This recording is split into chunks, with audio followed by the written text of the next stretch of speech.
Hello, this is Carrie with Fullerton Professional Organizing.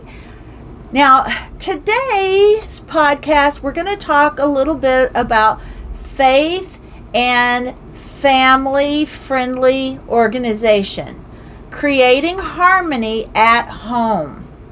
Now, organizing your home isn't just about keeping it tidy all the time or having the perfectly tidy home. It's about creating a space that nurtures your family's well-being and can support your faith as well. A well-organized home can help you manage daily tasks with ease, foster stronger family bonds, and create an environment where everyone feels valued and cared for. Now, here's how to infuse your home with organization that has faith and family-friendly practices to create that harmonious living space. Now, begin by discussing your family's values and priorities. What aspects of home life are most important to you? Whether it's family meals, quality time, or faith-based activities. Let these priorities guide your organizational efforts. They're all based on your values and your goals to create those values in your home. Now, integrate elements of your faith into your home organization. This could mean setting up a dedicated space for prayer and Bible reading. Could be, I've seen some YouTubers set up a space in their closet, their actual closet. I do my Bible reading and prayer on my bed every morning. I pray throughout the day and at nighttime, especially if I can't sleep. I will fill that space with prayer. But some may have a space for displaying inspirational quotes or organizing their faith-related materials. Now, number 2 is creating that family-friendly zones in your home. There are lots of zones in a home. Designate specific areas for different activities. For example, create a family command center for managing schedules and to-do lists, a cozy reading nook for relaxation, and a craft area for creative projects. Your kid-friendly spaces. Make sure there are accessible spaces for the children to store their toys, books, and school supplies. Use clear bins, low shelves, and colorful labels to make organization fun and engaging for the kids as well. Now, family communication. Set up a central spot for family communication, like a bulletin board or a dry erase calendar. Use it to post important dates, reminders, and messages, keeping everyone on the same page. Now, number 3, organize with intent. Go through your belongings with intention. Decide what to keep based on its usefulness, sentimental value, and how it supports your family's values. Yes, I said sentimental value. Yes, you can keep sentimental items as long as your whole home isn't a sentimental items. Donate or discard items that no longer serve a purpose in your home for the values and goals that you have. Implement simple, easy to maintain organizational systems. If it's complicated, no one's going to do it. For example, use labeled bins for each family member's belongings and a color-coded calendar for managing family activities. Invest in practical storage solutions that fit your family's needs. Built-in shelves, multifunctional furniture, a closet organizers can help maximize space and keep things tidy. Our last podcast was about the entryway. If your kids drop their backpacks in the entryway, have a large bench that opens so that all the backpacks will fit in that bench so that they're out of sight, or hang them on the back of their doors in their rooms. Those are good ways to keep things tidy and still have them easy and accessible. All right, now number 4, foster family togetherness. Organized meal planning. It doesn't have to be complicated. Mine is super simple. I use an air fryer for almost everything I cook.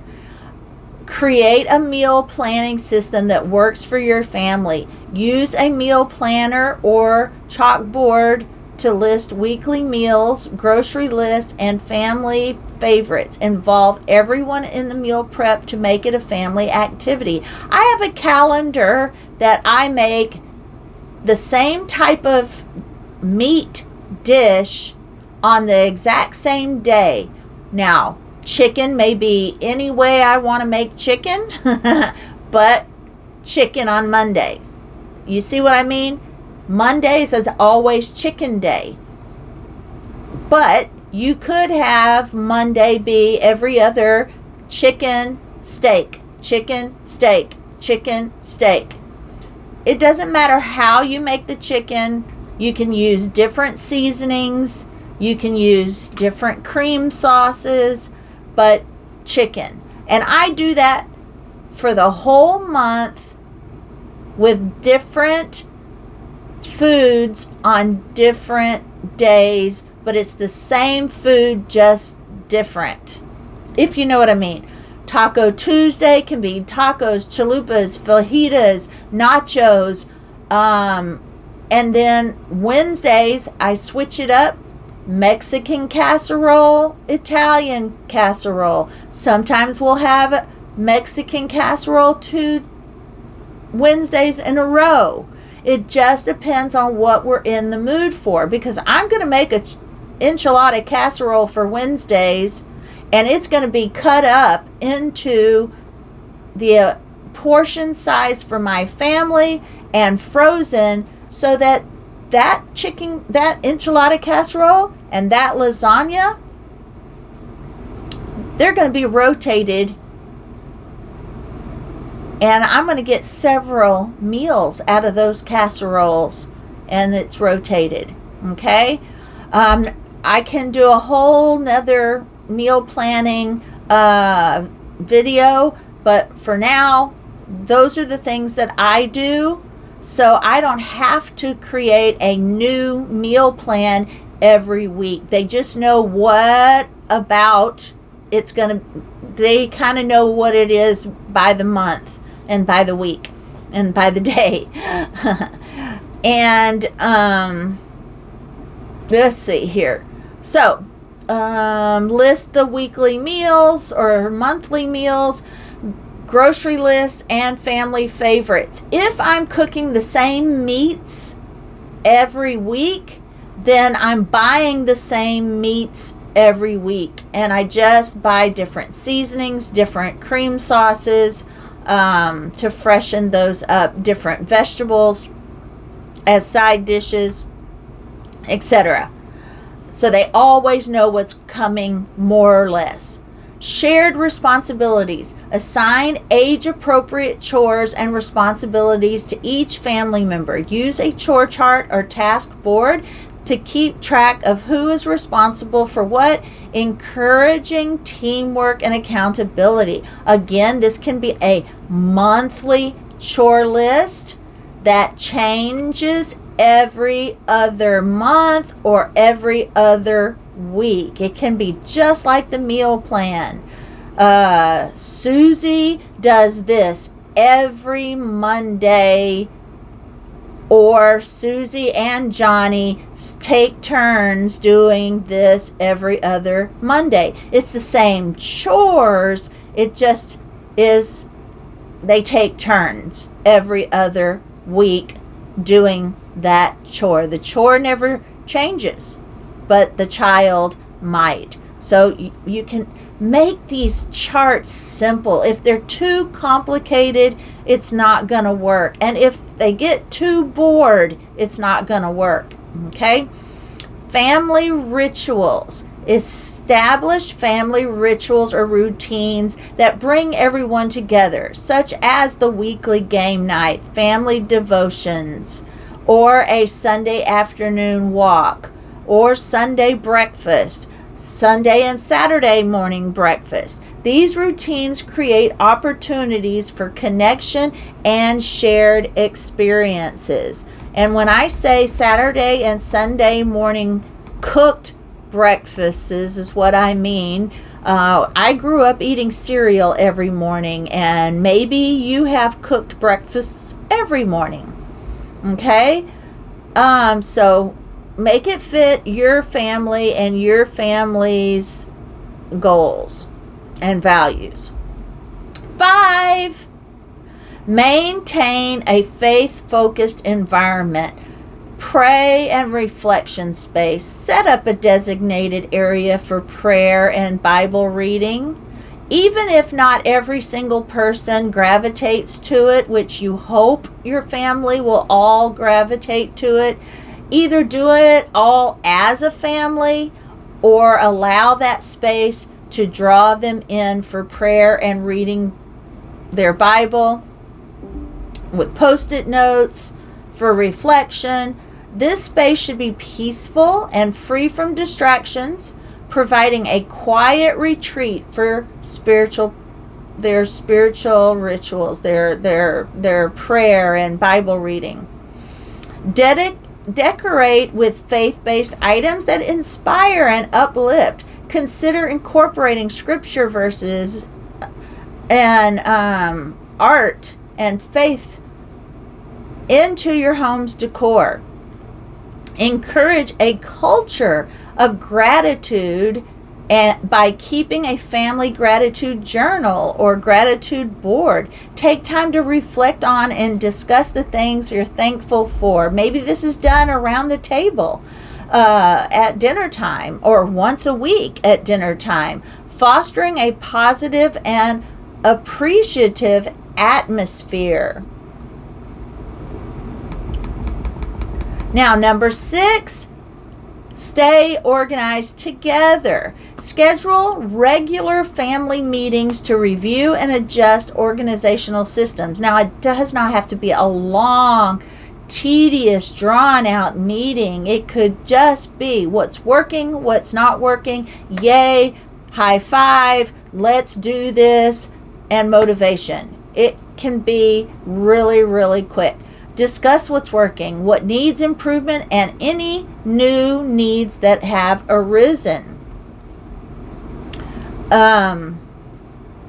Celebrate organizational milestones and achievements, whether it's completing a decluttering project or successfully sticking to a new routine. Recognize and reward the family's efforts.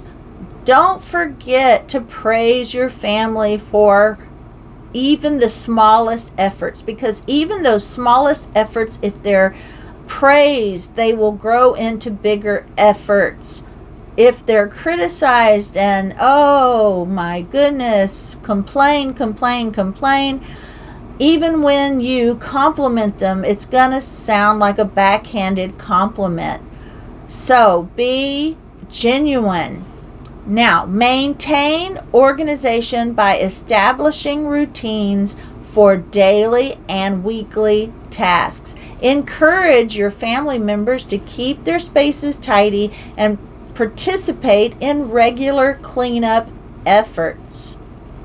Now, if you need help getting your home to that point, creating a faith and family-friendly organized home doesn't have to be overwhelming.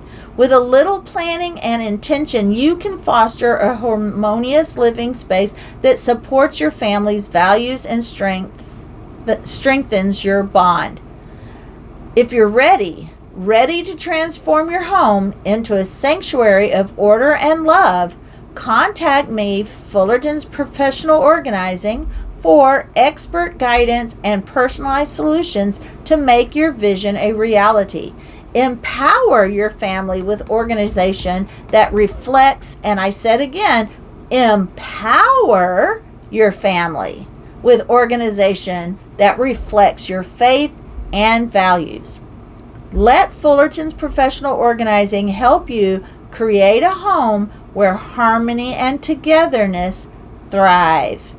All right, I will see you on the next podcast. Thanks for listening.